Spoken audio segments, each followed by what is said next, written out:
شاب عنده 22 سنة قدي بيتمرن يوميا زي جابريل جانلي بودي بيلدر برازيلي اللي هو ميت في شقته في مايو 2026. في روايتين عن السبب. الرواية الأولى ودي شهادة الوفاة هايبرتروفيك كارديوميوباثي، الميوسايت تضخمت وتليفت، السبتم ضخم فعمل اوت فلو اوبستراكشن وبالتالي الاريثميا بدأت. ده مرض جينيتك بس السترويدز بتسرع الموضوع ده، تعمل كاردياك هايبرتروفي بسرعة. الرواية التانية الشرطة الجنائية لقت في شقته انسولين، فالكوميونتي قال سيفير هايبوغليسيميا عشان الانسولين. البودي بيلدرز بياخدوا انسولين علشان هو بيعمل نيوترينت ابتيك، بيشتغل كأنه انابوليك، بس لو خدته وما ظبطش اكلك فالسكر هيقل وتخش في غيبوبة والبقاء لله. سواء الهايبرتروفي كارديوميوباثي او الهايبوغليسيميا الاتنين طريقهم واحد، انت بتجرب في جسمك من غير ما حد يعرف، من غير اشراف طبي ولوحدك في البيت. انا بفكر في الموضوع ده كتير، شاب في سني فجأة خلص. كل نفس ذائقة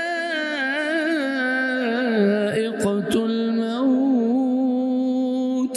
ثم إلينا ترجعون.